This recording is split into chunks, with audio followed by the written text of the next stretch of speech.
সকাল আমার প্রিয় বন্ধুরা, তোমরা সবাই কেমন আছো? আশা করছি তোমরা যে যেখান থেকে আমার এই ব্লগটা দেখছো তোমরা সবাই অনেক ভালো আছো আর অনেক সুস্থ আছো। তোমাদের আশীর্বাদ ও ভালোবাসায়, আমার মহাদেবের আশীর্বাদে আমরাও না বেশ ভালো আছি।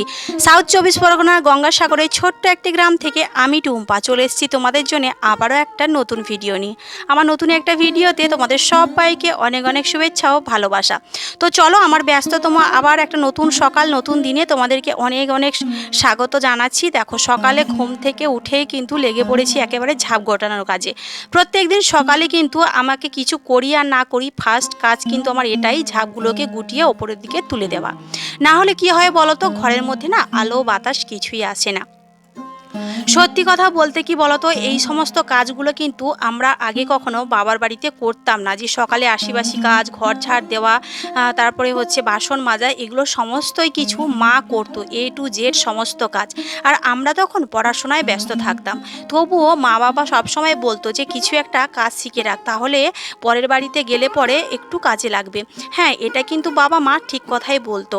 আর আমিও আমার মা বাবার কথা মতো সমস্ত কাজ বাড়িতে করতাম। যখন যতটুকু সময় পেতাম তখনই কিন্তু মার হাতে হাতে বেশিরভাগ কাজগুলো করেই দিতাম।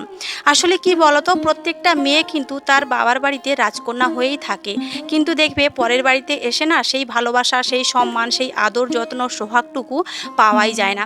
এটা হচ্ছে মেয়েদের কপালের দোষ, জানো তো। এটা কিন্তু মানে সত্যি কথা বলতে, যাদের কপাল জোর ভালো তারা কিন্তু শ্বশুরবাড়িতে এসে ভালোবাসা, আদর আপ্যায়ন পায়।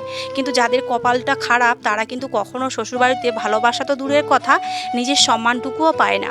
তো যাই হোক, এই যে দেখো সংসারে কত কাজগুলো আমি গুছিয়ে গাছিয়ে করছি। আমি কিন্তু এই সমস্ত কাজ আগে করতে পারতাম না, জানো তো। এখন যখন নিজের সংসার হয়েছে, তখন নিজের মাথায় না আইডিয়া চলেই আসে যে কোনটার পরে কোন কাজটা করব।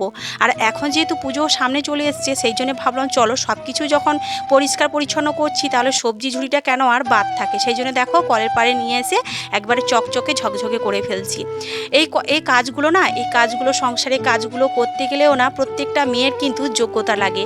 আমরা প্রত্যেকটা গৃহবধূরা, প্রতিটি সংসারের গৃহবধূরা আমরা কিন্তু বেকার নই।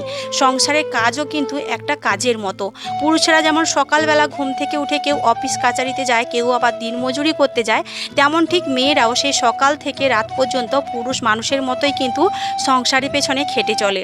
আর একটা সংসার করতে কিন্তু প্রত্যেকটা মেয়ের যোগ্যতা লাগে। যোগ্যতা ছাড়া কিন্তু কোনো কাজই হয় না। দেখবে সংসারটা কিন্তু সব মেয়েদের জন্য নয় গো। সব মেয়েরা কিন্তু জুটিয়ে সংসার করতে পারে না। অনেকের অনেক সমস্যা থাকে, কারো বা ফ্যামিলিগত সমস্যা, কারো হাজব্যান্ডের সমস্যা, আবার কারো বা নিজস্বগত সমস্যা। তো সবার জন্য কিন্তু সংসার জীবনটা নয়। সংসার জীবন করতে গেলেও না একটা যোগ্যতার প্রয়োজন হয়। আর সেই জন্য দেখো, এত কষ্ট দুঃখ পাওয়ার পরেও আমি কেমন আমার স্বামীর মানে এই কুঁড়ে ঘরেও সুখে শান্তিতে রয়েছি, তাই না? সব কিছু জিনিসটা মানিয়ে নেওয়াই হলো মানুষের ধর্ম। আর আমি আজকে মানিয়ে নিতে পেরেছি বলেই কিন্তু আমি সুখে রয়েছি, তাই না? হয়তো আমি আলাদা পরিবার করে রয়েছি, হয়তো আমি আলাদাই রয়েছি, কিন্তু রয়েছি তো স্বামীর বাড়িতেই তো রয়েছি না, অন্য কোথাও তো চলে যাইনি। আর সেই জন্যই বলি, মানুষ জীবনটা না একটু সহ্য ক্ষমতা রাখাটাই বেশ ভালো। মেয়েদের কিন্তু সহ্য ক্ষমতাটা অনেকটাই বেশি। আর ঈশ্বর না মেয়েদের সহ্য ক্ষমতাটা একটু বেশি করেই দিয়েছে। কারণ কি, পরের বাড়িতে গেলে তো ওই ঝাঁটা ছ্যাঁকা খেতেই হবে। আর সেই জন্যে সহ্য ক্ষমতাটাও ঈশ্বর ইচ্ছে করেই কিন্তু একটু বেশি করেই সহ্য ক্ষমতা দিয়েছে। যাই হোক, তোমাদের অনেক জ্ঞান দিয়ে ফেললাম, জানি না তোমাদের কথাগুলো ভালো লাগবে কিনা। আসলে আমার বাস্তব জীবনের সাথে যেই ঘটনাগুলো ঘটে সেগুলোই আমি তোমাদের সাথে শেয়ার করি। সত্যি কথা বলো তো বন্ধুরা, আমরা যে এই যে সংসারে সকাল 6টা থেকে রাত 12টা পর্যন্ত খেটেই চলেছি, সত্যি কি আমাদের মূল্য দেওয়ার মতো এই সংসারে কেউ রয়েছে? না, আমি তো মনে করি এই সংসারে মূল্য দেওয়ার মতো কেউ নেই। মাঝে মাঝে নিজের হাজব্যান্ডও বলে ফেলে যে সারাদিন সংসারে কি করছো। হ্যাঁ, আমরা কি করছি? আমাদের মতো যদি এই সমস্ত খুঁটিনাটি কাজগুলো আমাদের হাজব্যান্ডরা একদিন করতো, তাহলে তারা বুঝতেই পারতো যে আমরা সারাদিন সংসারে কি করি আর কি না করি, তাই না?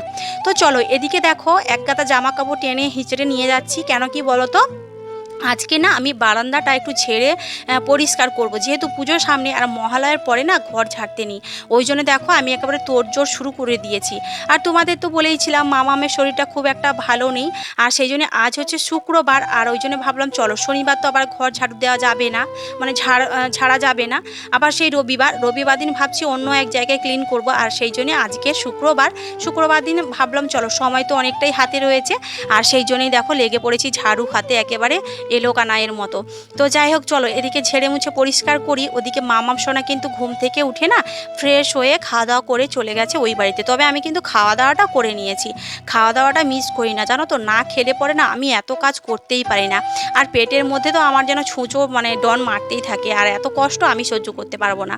সে যখন সংসারে অভাব আসবে হয়তো তখন হয়তো একবেলা না খেয়ে থাকবো, কিন্তু এখন এই যে এত কাজ, তারপরে আমি যে গ্যাসের ক্যাপসুলগুলো খাই না বন্ধুরা, সেগুলো খেলে পরে আমাকে কিন্তু খাওয়ার লাগে, না খেলে পরে না আমার শরীর আরও বেশি করেই খারাপ হয়ে যায়। যাই হোক চলো এদিকে দেখতেই পাচ্ছ ওই যে লম্বা প্লাস্টিকের ঝাড়ুগুলো দিয়ে ওপরের দিকে তো আমার হাত পায় না, তো সেই জন্য এইগুলো একটা কিনে এনেছিলাম বাজার থেকে। তবে তোমাদের সাথে হয়তো কোনো একটা ভিডিওতে শেয়ার করেছিলাম, এটাতে না বেশ ভালোই কিন্তু ময়লা পরিষ্কার হয়, মানে ওই যে ঝুলগুলো যে ফাঁদগুলো পড়ে মাকড়সার সেগুলো। তো ফাইনালি কিন্তু ঘরটা ঝেড়ে ঝুড়ে আমি কিন্তু চলে এসেছি। দেখো এই যে কলপাড়ে এসেই না ওই যে দেখো ওই দিন যে আমার মামা দাদু দিদুন এসেছিলো, মা ভাই এসেছিলো, তো ওই বেডশিটটা পাতাই ছিল, তো সেটার কাচাকুচি করা হয়নি। সেটা ভাবলাম চলো অনেকটাই ধুলো হয়ে গেছে, কারণ ওরা এসে আমার দাদু ভাই শুয়েছিল, আমার মেয়ে তো বিছানার উপরে পুরো নাচন কোদন শুরু করে দিয়েছিল, তো সেই জন্য না অনেকটাই নোংরা হয়ে গেছে আর পেতে শুয়ে থাকতে ইচ্ছে করছে না। তো ওই জন্য এটাকে আজকে সার্ফ জলে দিয়ে দিলাম।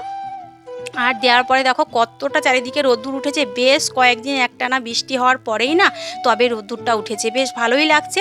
তো যাই হোক ওদিকে রোদ্দুর উঠেছে ওর নিয়ম মতোই, আর আমি এদিকে দেখো সমস্ত কাজগুলো কমপ্লিট করে স্নান সেরে চলে এসেছি আমার পুজোর ঘরে। এসেই কিন্তু আমার ভগবানদের আমি পুজো দিয়ে নিচ্ছি। তো পুজো দেওয়ার পরেই না যাব রান্নাঘরে, জানি না কি রান্না বান্না করব, মানে পুরো মাথা খারাপ হয়ে যাচ্ছে সংসারের সমস্ত কাজগুলো মানে খুঁটিনাটি একা হাতে করতে। তো বন্ধুরা তোমরা যারা এখন আমার চ্যানেলটা সাবস্ক্রাইব করোনি তোমরা প্লিজ আমার চ্যানেলটা সাবস্ক্রাইব করে নিও, আর পাশে থাকা বেল বাটনটা কিন্তু অবশ্যই প্রেস করে দিও, তাহলে সবার আগে ভিডিও নোটিফিকেশানগুলো তোমাদের কাছে পৌঁছে যাবে। এখানে দেখো আজকে দুপুরে আমি রান্না করব তোমার ঝিঙে আলু দিয়ে, আর ওই গতকালকে 2 পিস মাছ ছিল সেটা দিয়ে হচ্ছে তোমার ঝোল করব। তো যাই হোক চলো ঝটপট করে এখন তরকারিটা রান্না করে ফেলি। এদিকে দেখো তরকারিটা আমার নুন হলুদ দিয়ে আমি তরকারিটাকে ভালো করে কষিয়ে নিয়েছি, এখন এর মধ্যে জল দিয়ে দেবো। তো বন্ধুরা তোমরা কিন্তু অনেকেই আমাকে ভালো ভালো কমেন্ট করো, তো আজকের আমি তোমাদের নাম নিতে পারলাম না, কারণ কি আমি খুবই ব্যস্ত রয়েছি আর তোমাদের নামগুলো মনেই পড়ছে না, তাহলে আমাকে চ্যানেলে ঢুকে তারপরেই কিন্তু দেখতে হবে, তোমরা প্লিজ কিছু মনে করো না।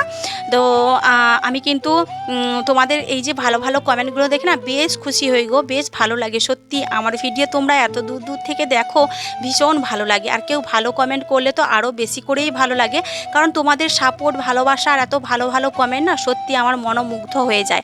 তো যাই হোক এদিকে খাওয়া দাওয়া কমপ্লিট করে বিকেলবেলা দেখো মা মেয়ে বেরিয়ে পড়েছি একটু পাড়ার দিকে, মানে আমাদের গ্রুপের একটা মিটিং রয়েছে সেই জন্যই বেরিয়েছি, আর ভাবলাম চলো আশেপাশের পরিবেশটা তোমাদের সাথে একটু শেয়ার করে ফেলি। তো চলো বন্ধুরা দেখো আমি আমার আশেপাশের পরিবেশগুলো শেয়ার করছি, তোমরা কিন্তু আমার পুরো ব্লগটা ওয়াচ করে নিও। চলো আজকের ব্লগটা এখানেই শেষ করছি, সবাই ভালো থেকো সুস্থ থেকো আর সাবধানে থেকো, দেখা হচ্ছে আবার পরবর্তী ভিডিওতে। আর আজকের ভিডিওটা কেমন লাগলো কমেন্ট বক্সে জানাতে কিন্তু একেবারেই ভুলো না। টাটা।